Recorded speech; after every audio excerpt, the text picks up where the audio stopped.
Bonjour à tous, merci d'être fidèles entre 7 minutes d'entretien consacré ce matin à l'élection présidentielle. Mon invité est un nouveau visage de la politique. Pierre Mourier, bonjour. Bonjour Olivier Michel, merci de me recevoir. Vous êtes conseiller d'arrondissement dans le 8e arrondissement de Lyon, membre de la France Insoumise et donc soutien de Jean-Luc Mélenchon. Le convoi de la liberté est passé ce week-end à Lyon. Vous les soutenez, vous aussi ? Écoutez, moi je veux discuter avec le mouvement social. C'est ce qu'a fait notre camarade et ami insoumis, maire de Fâche-Tuménil, Patrick Proisy. Il leur a ouvert Dans un la banlieue de gymnase. Lille. Tout à fait, Oui. dans la banlieue de Lille. Il est allé à leur rencontre pour comprendre quelles étaient les revendications. Si les revendications sont l'abrogation du pass vaccinal et des revendications sociales, ce sont des revendications... Parce que Jean-Luc Mélenchon a dit qu'il raison. soutenait le mouvement ce week-end à Ah Montpellier. oui, tout à fait, Ouais. tout à fait. Mais pourquoi ?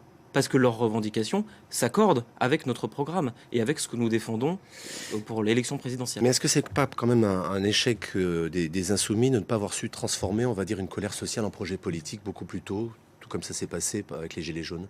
Permettez-moi de ne pas être d'accord avec vous. Nous avons écouté les Gilets jaunes, nous en avons rencontré, des insoumis étaient dans le mouvement des Gilets jaunes, et tout ça, c'est ici. Ouais, ça, c'est donc le programme de Jean-Luc Mélenchon. Le programme L'Avenir en commun. Le programme de l'Avenir en commun, c'est 694 mesures élaborées avec des associations, des syndicalistes, évidemment des Gilets jaunes, et c'est transformé, je suis d'accord avec vous, transformer l'indignation en programme. Alors, l'un des éléments forts depuis des années portés par la France Insoumise, c'est la 6ème République, notamment, et donner plus de place aux citoyens. Quand vous voyez l'inflation des concertations citoyennes, notamment dans la métropole de Lyon, sur la ZFE, le métro, le téléphérique, et aussi leurs limites, est-ce que c'est pas un leurre, finalement, cette concertation citoyenne un peu permanente ? Alors, la 6ème République n'est pas une assemblée générale permanente. Il ne s'agit pas de ça. C'est un processus qui consiste en la redéfinition des règles du jeu. C'est-à-dire que nous allons désigner, soit par tirage au sort, soit par élection, des citoyens pour qu'eux-mêmes écrivent une nouvelle constitution et que celle-ci soit votée. Nous, ce que nous voulons, c'est une irruption citoyenne. Ça, c'est la constituante. Tout à fait. Et la constituante qui va pouvoir permettre l'écriture d'une 6ème République, celle-ci soumise à référendum. Avec le référendum d'initiative citoyen, avec le référendum révocatoire, nous avons tout un tas d'outils pour permettre cette irruption citoyenne. Est-ce que vous ne trouvez pas que ça risque d'alimenter l'antiparlementarisme ? On l'a bien senti, effectivement, dans le mouvement des Gilets jaunes, que finalement, il y avait une remise en cause des fondements même de la démocratie en France, et notamment de la notion de représentation. Aujourd'hui, la représentation ne fonctionne pas, ou peu. Bon, on l'a vu, vous l'avez dit, avec la crise des Gilets jaunes. La question, c'est qu'est-ce qu'on fait ? Qu'est-ce qu'on fait pour répondre à cette urgence démocratique ? Et notre réponse, c'est la 6ème République. C'est que les citoyens eux-mêmes se saisissent du projet démocratique et réécrivent ensemble de nouvelles règles du jeu. Un SMIC à 1 400 € net, c'est aussi une des mesures fortes du programme de la France Insoumise, mais vous n'êtes pas les seuls. Anne Hidalgo dit la même chose, Yannick Jadot dit 1 500 €. On a là aussi une impression d'inflation parfois dans les propositions. Difficile pour vous de vous démarquer sur cette mesure Écoutez, nous, ce qui nous démarque, c'est la clarté. Dans notre programme, nous avons été les premiers à sortir notre programme, et notre programme, les mesures sociales sont cohérentes et forment un paquet cohérent pour les gens. C'est la retraite à 60 ans.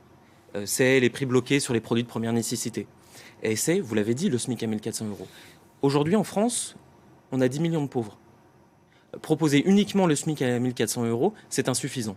Nous proposons, je vous ai parlé de 3 mesures, les prix bloqués sur les produits de première nécessité, la retraite à 60 ans. Tout cela nous permet de répondre à l'urgence sociale du pays. retraite à 60 ans, mais avec 40 nuitées de cotisation. Tout à fait. Ouais. Vous êtes élu du 8e, je le disais, c'est un quartier quand même qui est concerné par les questions de sécurité. Et puis c'est le quartier aussi des Dalton, dont on a beaucoup parlé ces derniers mois. Quand Jean-Luc Mélenchon dénonce une police violente qui ne fait que ce qu'elle veut, quand il dit que la police doit faire le boulot à la bonne franquette, vous êtes d'accord avec cette opinion-là ? Écoutez, moi, en tant qu'élu, vous l'avez dit, du 8e arrondissement, qui compte de nombreux quartiers populaires, quand je discute avec les gens, dans des réunions publiques, dans des porte-à-porte, moi, ce que je ressens, c'est le besoin de proximité et de police de proximité, notamment pour la police municipale. Il nous faut réinventer le continuum entre la police nationale et la police municipale. Les deux corps ne sont pas les mêmes, chacun a ses missions, et il nous faut une police de proximité qui soit plus proche des citoyens. Bien sûr, il nous faudra des forces d'intervention spécialisées, mais encadrées, et dans une maison police qui sera rénovée. Jean-Luc Mélenchon dit on va supprimer la BAC, on va supprimer les braves, les brigades donc, de répression violente aussi sur la voie publique. Vous êtes d'accord avec ça ? Oui, tout à fait. Jean-Luc Mélenchon parle aussi d'un vote efficace plutôt qu'utile. Ça, c'était des propos tenus ces dernières 24 heures. C'est quoi la différence ? Je pense que un bulletin de vote pour Jean-Luc Mélenchon, c'est les deux. C'est à la fois efficace et utile. C'est efficace parce que nous avons une équipe de 17 parlementaires à l'Assemblée nationale, 2 parlementaires à l'Union européenne. Nous avons des élus locaux partout en France. Et tous ces élus-là font avancer des causes. Nos parlementaires à l'Assemblée nationale, c'est une dizaine de propositions de loi qui ont été déposées. Bon. Maintenant, un vote utile, parce que notre programme est aujourd'hui le plus complet. Nous sommes la première force de proposition du pays. Et cet avenir en commun, c'est la promesse que nous voulons donner aux Français. Jean-Luc Mélenchon est crédité entre 9 et 10% pour l'instant, bien sûr. On n'est pas encore dans la dernière ligne droite de l'élection des intentions de vote. Est-ce que à Lyon, vous gouvernez ensemble avec Europe Écologie Les Verts, avec les socialistes, l'ensemble des forces de gauche? Est-ce qu'il y a un modèle lyonnais, selon vous, qui est exportable au niveau national? Je pense que les enjeux ne sont pas les mêmes. Que sur les enjeux locaux, on peut s'entendre avec d'autres forces de gauche. Sur les enjeux nationaux, il y a de réelles divergences entre nous. Et ça, ce sera aux responsables nationaux de se rencontrer. Des divergences de personnes, des divergences véritablement idéologiques. On le voit bien sur un certain nombre de dossiers comme l'Europe, vous êtes quasiment irréconciliable avec Europe Écologie Les Verts. Je ne pense pas que nous soyons irréconciliables. Je pense qu'il faut discuter. Nous avons un programme, nous l'avons proposé. Cela fait... Vous le savez, cela fait quasiment 10 ans que ce programme est en cours d'écriture, en cours de révision, en cours de réécriture. Discutons-en. Discutons-en.